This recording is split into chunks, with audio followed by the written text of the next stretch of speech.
Bonjour à tous, bienvenue dans ce bref tour de l'actualité.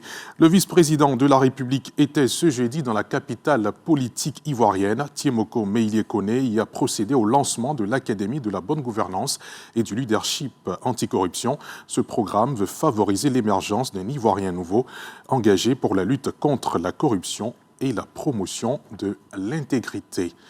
Ce mercredi, la ministre de l'Éducation nationale et de l'alphabétisation, Mariatou Kone, s'est entretenue avec les fondateurs d'établissements scolaires privés à la direction des examens et concours à Abidjan Plateau. Cette rencontre a permis d'évoquer des sujets essentiels pour le bon fonctionnement de l'école ivoirienne. La bonne nouvelle pour les fondateurs, l'intégralité des frais d'écolage pour l'année 2023-2024 est en cours de paiement et les fonds pour l'année prochaine sont en traitement. Cette rencontre a également été l'occasion de mettre l'accent sur la bonne gouvernance. La ministre a insisté sur la nécessité pour les établissements privés de se conformer aux mesures prévenant contre toute tentative de fraude. Le 25 avril, chaque année, la communauté internationale commémore la Journée mondiale de lutte contre le paludisme. Pour l'édition 2025, le thème choisi en Côte d'Ivoire est le paludisme se termine avec nous, réinvestir, réimaginer, rallumer. Il est question de passer en revue les efforts menés par le gouvernement ivoirien et appeler à la contribution des partenaires techniques, financiers et gouvernants à la solidarité dans la lutte contre le paludisme en vue d'atteindre les objectifs d'élimination d'ici à 2030. Walter Amadou Ouattara, Basile Kwasi. Ce 25 avril marque la journée mondiale de la lutte contre la première maladie parasitaire dans le monde. Le paludisme tue 600 000 personnes chaque année et est la première cause de mortalité chez les enfants et chez les femmes enceintes en Afrique subsaharienne.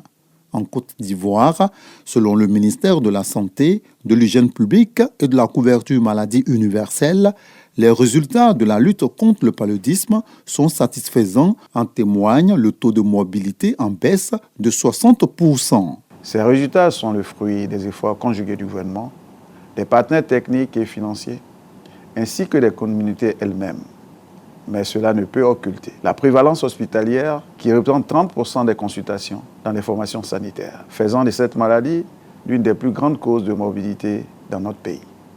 Réinventer dans la lutte, réimaginer nos approches et rallumer la flamme de l'engagement collectif pour une Côte d'Ivoire sans paludisme, thème qui constitue un appel des autorités sanitaires à toute la communauté. Conformément à notre engagement et à la vision d'un pays libéré du fardeau du paludisme, la Côte d'Ivoire est résolument tournée vers la mise à l'échelle des interventions à haut impact que sont la vaccination contre le paludisme effective dans 38 districts sanitaires de notre pays depuis 2024, la chimioprévention du paludisme saisonnier dans les 32 districts sanitaires éligibles, la chimioprophylaxie pérenne du paludisme chez les nourrissons, l'intensification des activités de lutte contre le paludisme dans le district autonome d'Abidjan et la campagne de lutte antivectorielle avec l'utilisation des drones.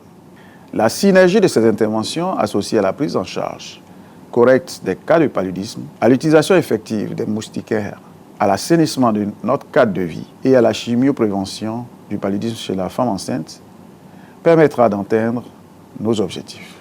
La mobilisation générale contre cette pandémie contribuera à atteindre l'un des cibles de l'objectif du millénaire de développement qui consiste à maîtriser le paludisme et à inverser la tendance actuelle.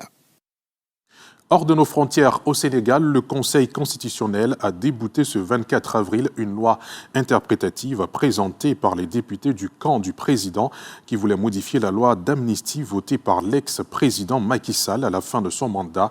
Cette loi qui annulait la poursuite et les poursuites pour tous les crimes et délits commis entre février 2021 et février 2024 au cours des manifestations de l'opposition.